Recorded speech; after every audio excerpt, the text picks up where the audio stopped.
അപ്പോൾ ഫസ്റ്റ് നമുക്ക് കേക്ക് റെഡിയാക്കാൻ വേണ്ട സാധനങ്ങൾ എന്തൊക്കെയാണെന്ന് നോക്കാം. അപ്പോൾ ഞാനിവിടെ 250 ml മെഷറിംഗ് കപ്പിൽ 1 കപ്പ് മൈദപ്പൊടി എടുത്തിട്ടുണ്ട്, 3 മുട്ട എടുത്തിട്ടുണ്ട്, 3/4 കപ്പ് പൊടിച്ചെടുത്തേക്കണം പഞ്ചസാര, 250 ml മെഷറിംഗ് കപ്പിലായിട്ട് എടുത്തേക്കുന്നത്, 3/4 കപ്പ് ഓയിലിന് പകരം നിങ്ങൾക്ക് ബട്ടർ വേണമെന്ന് വെച്ചിട്ടുണ്ടെങ്കിൽ ബട്ടർ എടുക്കുക. പിന്നെ നമ്മൾ 1 ടേബിൾ സ്പൂൺ നാരങ്ങ നീര് ചേർക്കുന്നുണ്ട്. അപ്പോൾ നമ്മുടെ ഈ മുട്ടയുടെ ഒരു സ്മെല്ലൊന്നും ഉണ്ടാവില്ല, നല്ലൊരു ഫ്ലേവർ കിട്ടും. പിന്നെ ഇതിൻ്റെ ഈ പുറത്തായി മഞ്ഞ കളർ ഉണ്ടല്ലോ, ഇത് നമുക്ക് ഒന്ന് ഗ്രേറ്റ് ചെയ്തിട്ട് ചേർക്കുകയും ചെയ്യാം. പിന്നെ ഇതിലേക്ക് നമുക്ക് ഒരുപാട് ബേക്കിംഗ് പൗഡറൊന്നും ആവശ്യമില്ല, 1/2 ടീസ്പൂൺ ബേക്കിംഗ് പൗഡറാണ് ചേർക്കുന്നത്. പിന്നെ ഇതിലേക്ക് നമ്മൾ ഫ്ലേവറിന് വേണ്ടിയിട്ട് ഞാനിവിടെ റോസ് വാട്ടറാണ് ചേർക്കുന്നത്, അല്ലെങ്കിൽ നിങ്ങൾക്ക് വാനില എസൻസ് ചേർക്കാം. പക്ഷേ ഇതിന് നമുക്ക് റോസ് വാട്ടർ ചേർക്കുന്നതായിരിക്കും കേട്ടോ കുറച്ചും കൂടി നല്ലൊരു ഫ്ലേവർ കിട്ടുക. പിന്നെ ഇതിലേക്ക് 1/2 ടീസ്പൂൺ ഉപ്പും വേണം. ഫസ്റ്റ് നമുക്ക് എന്താ ചെയ്യാന്ന് വെച്ചിട്ടുണ്ടെങ്കിൽ പഞ്ചസാര എടുക്കുമ്പോൾ പൊടിച്ചിട്ട് എടുക്കണം കേട്ടോ. മുട്ടയും പഞ്ചസാരയും ഓയിലും കൂടിയിട്ട് നമുക്ക് നന്നായിട്ടൊന്ന് മിക്സ് ചെയ്തിട്ട് എടുക്കുക. അപ്പോൾ അതിന് വേണ്ടിയിട്ട് നമുക്കൊരു ബൗൾ എടുക്കുക, ഇതിലേക്ക് 3 മുട്ട ചേർക്കുക. അപ്പോൾ ചിലപ്പോൾ നിങ്ങൾക്കൊരു സംശയം ഉണ്ടാകും, ഈ മുട്ട ചേർത്തിട്ടുണ്ടെന്ന് വെച്ചിട്ടുണ്ടെങ്കിൽ മുട്ടയുടെ ഒരു സ്മെല്ലൊക്കെ ഉണ്ടാവുമെന്ന്. സ്മെല്ലൊന്നും ഉണ്ടാവില്ല കേട്ടോ. അതിലേക്ക് 3/4 കപ്പ് പഞ്ചസാര, 3/4 കപ്പ് ഓയിൽ, നിങ്ങൾക്ക് ഇഷ്ടമുള്ള ഓയിൽ റെഡി ആക്കിയിട്ട് എടുക്കുക. ഞാനിവിടെ സൺഫ്ലവർ ഓയിലാണ് എടുത്തേക്കുന്നത്. ഇതെല്ലാം കൂടിയിട്ട് നമ്മൾ ഫസ്റ്റ് നന്നായിട്ട് ഇതേപോലെ ഞാനിങ്ങനെ ഒരു വിസ്ക് വെച്ചിട്ടാണ് ചെയ്യണത്. നിങ്ങൾക്ക് ഇലക്ട്രിക് ബീറ്റർ വേണമെന്ന് വെച്ചാൽ ഇലക്ട്രിക് ബീറ്റർ വെച്ചിട്ടും ചെയ്യാം, പക്ഷേ ഇങ്ങനെ ചെയ്താലും കേക്ക് നല്ല സോഫ്റ്റ് ആയിട്ട് വരും. ഇത് നന്നായിട്ട് ഇങ്ങനെ മിക്സായിട്ട് ഫസ്റ്റ് ഇങ്ങനെ മിക്സ് ആകുമ്പോൾ ഈ മുട്ടയുടെ കളർ നല്ലൊരു യെല്ലോ കളറായിട്ടിരിക്കും. കുറച്ചുകൂടി നന്നായിട്ട് മിക്സ് ചെയ്ത് വന്നു കഴിയുമ്പോൾ കുറച്ചും കൂടി ഒരു ലൈറ്റ് കളറായിട്ട് വരും. അങ്ങനെ ഒരു ലൈറ്റ് കളറായിട്ട് വരണം കേട്ടോ. അങ്ങനെ പഞ്ചസാര നന്നായിട്ട് പൊടിച്ചില്ല എന്ന് വെച്ചിട്ടുണ്ടെങ്കിൽ ഇതിൻ്റെ കൂടെ അങ്ങോട്ട് മിക്സ് ആവില്ല. അപ്പോൾ പഞ്ചസാര പൊടിച്ചിട്ടുള്ള അളവാട്ട് നമ്മൾ പറയുന്നത് 3/4 കപ്പ് പഞ്ചസാര. ഇങ്ങനത്തെ പഞ്ചസാരയൊക്കെ നന്നായിട്ട് മിക്സ് ആയിട്ടുണ്ട്. ചെറുതായിട്ട് നല്ലൊരു ഡാർക്ക് മുട്ടയുടെ യെല്ലോ കളറൊക്കെ ആയിട്ട് ചെറുതായിട്ട് ഒരു ലൈറ്റ് കളറായിട്ട് വന്നിട്ടുണ്ട്. ഇനി നാരങ്ങയുടെ ഈ പുറത്ത് മാത്രമേ നമ്മൾ ഗ്രേറ്റ് ചെയ്തിട്ട് എടുക്കാൻ വേണ്ടിയിട്ട് പാടുള്ളൂ, അത് പ്രത്യേകം ശ്രദ്ധിക്കുക. അല്ലെങ്കിൽ ഇതിൻ്റെ ആ മഞ്ഞ കളർ കഴിഞ്ഞിട്ടുണ്ടെന്ന് വെച്ചിട്ടുണ്ടെങ്കിൽ ഇതിൻ്റെ ഉള്ളിലേക്ക് ഒരു വെള്ള കളർ വരും, അതിന് ഒരു കൈപ്രസ് ഉണ്ടാവും കേട്ടോ. അപ്പോൾ കേക്കിന് തന്നെ കൈപ്രസും വരും. ഗ്രേറ്റ് ചെയ്ത് കഴിഞ്ഞിട്ട് നമുക്ക് ഈ നാരങ്ങയിൽ നിന്ന് തന്നെ ഇതിൻ്റെ പകുതി മതിയാവും. നമുക്ക് പകുതി നാരങ്ങ എടുത്തിട്ട് ഇതിൻ്റെ നീരും കൂടിയിട്ട് നമുക്ക് ഇതിലേക്ക് ചേർക്കാം. അപ്പോൾ അതിൻ്റെ കട്ടി ഉള്ളതൊക്കെ നമ്മൾ ഗ്രേറ്റ് ചെയ്തെടുത്തിട്ടുണ്ട്. നമ്മൾ ആ നാരങ്ങ നമ്മൾ കട്ട് ചെയ്തെടുത്തിട്ടുണ്ട്, പകുതി നീരാണ്ട് ചേർക്കാം.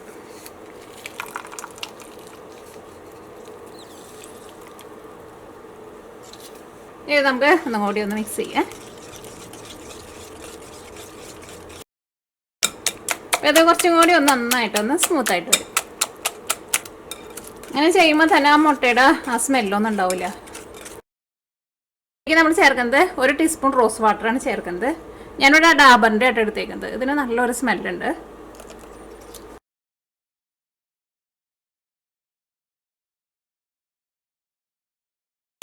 അപ്പോൾ ഈ കേക്കിലേക്ക് നമുക്ക് ബേക്കിംഗ് പൗഡർ ഇതാ 1/2 ടീസ്പൂണാണ് നമുക്ക് ആവശ്യമുള്ളൂ കേട്ടോ. ഇത് 1/2 ടീസ്പൂൺ. അരിപ്പം ഇതിൻ്റെ മുകളിൽ വെച്ചിട്ടുണ്ടെങ്കിലേ നമ്മുടെ മിക്സിങ്ങും അതിൻ്റെ അടിയിൽ തട്ടണം. ഇപ്പോൾ കയ്യിൽ പിടിക്കിട്ടെ. അപ്പോൾ 1 കപ്പ് മൈദപ്പൊടി,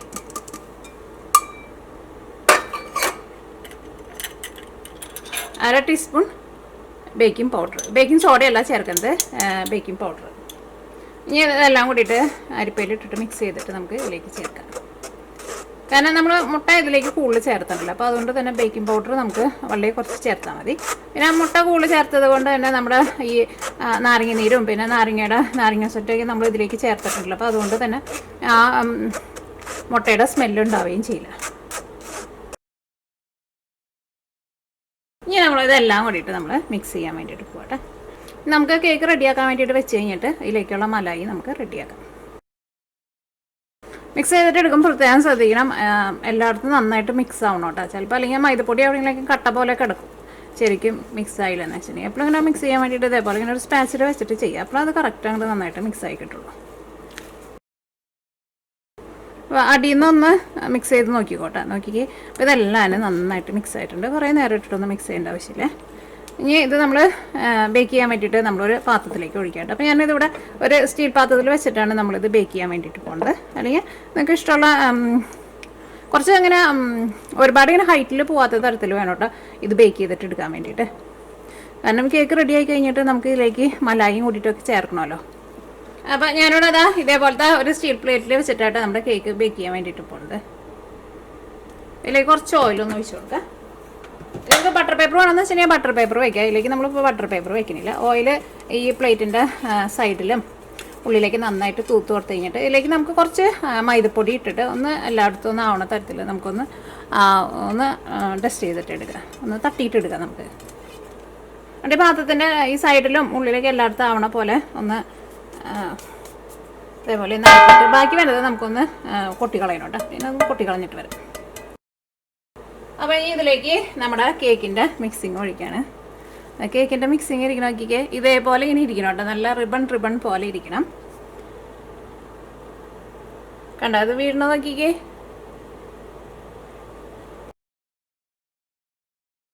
ഇതൊന്ന് ലെവൽ ചെയ്തിട്ട് ഒന്ന് തട്ടണം കേട്ടോ. അതിനകത്ത് എയറൊക്കെ ഉണ്ടെങ്കിൽ ഒന്ന് പോകാൻ വേണ്ടിയിട്ട്. തട്ടുമ്പോൾ അതിനകത്ത് കുഞ്ഞു കുഞ്ഞു കുമ്പളകളൊക്കെ വരുന്നുണ്ട്. അപ്പോൾ നമ്മുടെ കേക്ക് ബേക്ക് ചെയ്യാൻ വേണ്ടിയിട്ട് ഞാനിവിടെ ഇരുമ്പിൻ്റെ ചീനിച്ചട്ടിയാണ് എടുത്തേക്കുന്നത്. അല്ലെങ്കിൽ നിങ്ങൾക്ക് ഇഷ്ടമുള്ള പാത്രത്തിൽ വെച്ചിട്ട് കേക്ക് ബേക്ക് ചെയ്തിട്ട് എടുക്കുക കേട്ടോ. കുക്കറിൽ വേണമെന്ന് വെച്ചിട്ടുണ്ടെങ്കിൽ കുക്കറിൽ എടുക്കുക. ഇതിലേക്ക് നമ്മൾ വേറെ ഉപ്പൊന്നും ചേർക്കണമെന്നില്ല. നമ്മൾ ഈ വെക്കണ ഏത് പാത്രത്തിലാണ് നമ്മൾ ബേക്ക് ചെയ്യാന്ന് വെച്ചിട്ടുണ്ടെങ്കിൽ കുറച്ച് കട്ടിയുള്ള ഒരു പാത്രം എടുക്കുക. അത് നന്നായിട്ട് ചൂടായി കഴിയുമ്പോൾ ഒരു മീഡിയം ഫ്ലെയിമിൽ ഇട്ടിട്ട് ഒരു 7-8 മിനിറ്റ് നന്നായിട്ടൊന്ന് ചൂടാക്കുക. ചൂടാക്കുന്ന സമയത്ത് പ്രത്യേകം ശ്രദ്ധിക്കുക, ഇതിൽ പുക വരരുത്. പുക വന്നിട്ടുണ്ടെന്ന് വെച്ചിട്ടുണ്ടെങ്കിൽ നമ്മുടെ കേക്കിന് ഒരു പുകരസം വരും. പാൻ നന്നായിട്ട് ചൂടായി കഴിയുമ്പോൾ ഇതിലേക്ക് വേറൊരു തട്ട് വെക്കണം. അത്യാവശ്യം നല്ല ഹൈറ്റുള്ള തട്ട് വെക്കണം. എന്നിട്ടാണ് നമ്മൾ അതിൻ്റെ മുകളിലേക്ക് കേക്ക് ബേക്ക് ചെയ്യാനുള്ള പാത്രം വെച്ചിട്ട് നമ്മൾ കേക്ക് ബേക്ക് ചെയ്യുന്നത്. അപ്പോൾ നന്നായിട്ടൊന്ന് ചൂടായിട്ട് വരട്ടെ. ഇനി നമുക്ക് മൂടി വയ്ക്കാം. നോട്ടേട്ടോ ഇതിൻ്റെ മൂടി. ഇതിൻ്റെ മൂടി വയ്ക്കുമ്പോൾ ഇതാ നോക്കിക്കേ, ഈ കേക്ക് ഒന്ന് പൊന്തി വരും. അപ്പോൾ ഭയങ്കര ഫ്ലാറ്റായിട്ടുള്ള മൂടി വെച്ചിട്ട് മൂടരുത് കേട്ടോ. ഈ മൂടി വേണ്ട, വേറെ മൂടി ഉണ്ട്.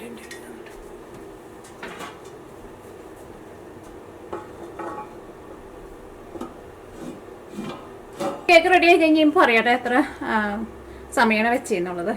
തീ ഞാനിവിടെ നോക്കിക്ക് ചെറുതായിട്ട് കുറച്ച് വെച്ചിട്ടുണ്ട്. കേക്ക് റെഡി ആയിട്ടുണ്ട് കേട്ടോ. അപ്പോൾ ഞാനൊരു 40 മിനിറ്റാണ് വെച്ചിട്ടുണ്ടായിരുന്നത്. കേക്കിൻ്റെ മോൾ ഭാഗമൊക്കെ ഒന്ന് തൊട്ട് നോക്കുക. അപ്പോൾ നമ്മുടെ കൈമയൊന്നും ഒട്ടും പിടിക്കണമൊന്നുമില്ല. പിന്നെ റെഡി ആയിട്ടുണ്ടോയെന്ന് അറിയാൻ വേണ്ടിയിട്ട് സാധാരണ നമ്മൾ ചെയ്യണ പോലെ എന്തെങ്കിലും വെച്ചിട്ടൊന്ന് കുത്തി നോക്കുക. അപ്പോൾ അത് ക്ലീൻ ആയിട്ട് വരേണ്ടതെന്ന് വെച്ചിട്ടുണ്ടെങ്കിൽ നമ്മുടെ കേക്ക് റെഡി ആയിട്ടുണ്ട്.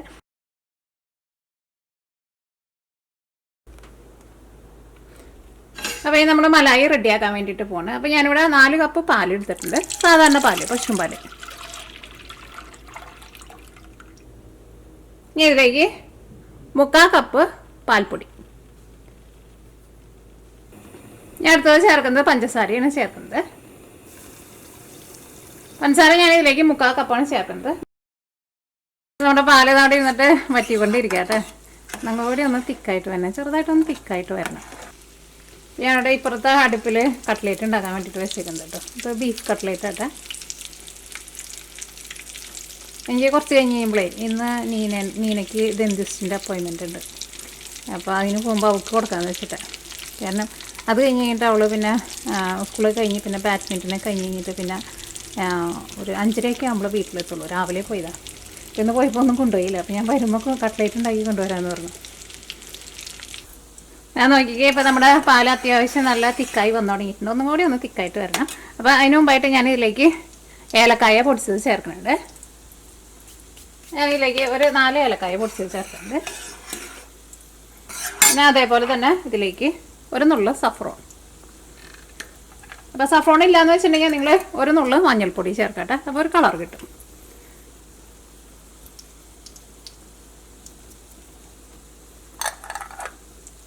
ഇതിലേക്ക് നമ്മൾ കണ്ടൻസ് മിൽക്കൊന്നും ചേർക്കേണ്ട ആവശ്യമില്ല. ചില ചേർക്കാറുണ്ട്. പക്ഷേ ഈ പാലും ഓൾറെഡി വറ്റി വന്നു കഴിയുമ്പോൾ തന്നെ നമുക്ക് ആ കണ്ടൻസ് മിൽക്കിൻ്റെ നല്ലൊരു ടേസ്റ്റ് കിട്ടും. ഇതിപ്പോൾ അത്യാവശ്യം നല്ല തിക്കായിട്ട് വന്നിട്ടുണ്ട്. ഇത്രയ്ക്ക് അങ്ങോട്ട് ആയാൽ മതി. ഈ പാത്രത്തിൻ്റെ സൈഡിലൊക്കെ പിടിച്ചിരിക്കുന്നുണ്ട് കേട്ടോ. അതൊക്കെ ഒന്ന് ഒരു സ്പൂൺ എന്തെങ്കിലും വെച്ചിട്ടൊന്ന് വിടിയിച്ചിട്ട് ഇതിലേക്ക് ചേർക്കണം കേട്ടോ. അതേപോലെ ഇങ്ങനെ വരണം. അപ്പോൾ ഈ നമ്മൾ തീ ഓഫ് ചെയ്യട്ടെ.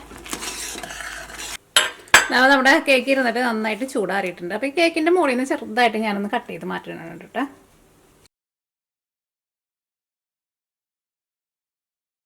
ഇത് കേക്കിൻ്റെ മുകളിലേക്ക് ഒഴിക്കുന്നതിന് മുമ്പ് ജസ്റ്റ് നമുക്ക് കേക്ക് ഒന്ന് കുത്തി കൊടുക്കാം. അപ്പോൾ ഈ നമ്മൾ കേക്കിൻ്റെ മുകളിലേക്ക് നമ്മൾ നമ്മുടെ മലായി ഒഴിക്കാൻ വേണ്ടിയിട്ട് പോകണത്. അത് നോക്കിക്കേ, മലായി ഇരുന്നിട്ട് നന്നായിട്ട് തണുത്തിട്ടുണ്ട്.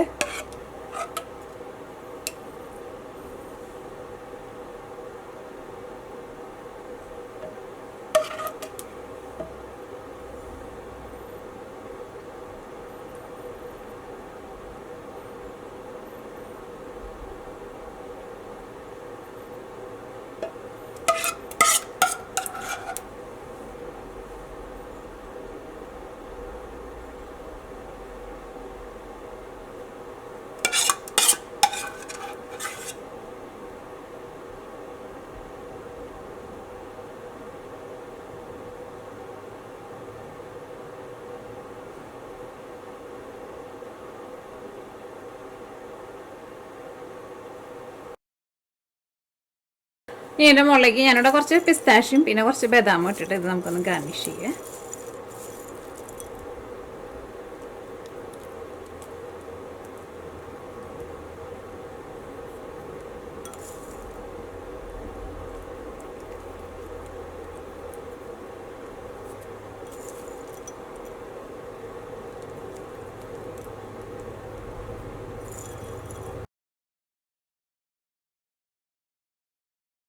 ഇത് നമുക്ക് ഒന്ന് തണുപ്പിക്കാൻ വേണ്ടിയിട്ട് നമുക്കൊന്ന് ഫ്രിഡ്ജിലേക്ക് വെക്കാം. അല്ലാണ്ട് തണുപ്പിക്കാണ്ടും വേണമെന്ന് വെച്ചിട്ടുണ്ടെങ്കിൽ കട്ട് ചെയ്യാം. പക്ഷെ നമുക്കൊന്ന് ചെറുതായിട്ടൊന്ന് തണുപ്പിച്ചിട്ട് നമുക്കൊന്ന് കട്ട് ചെയ്യാം.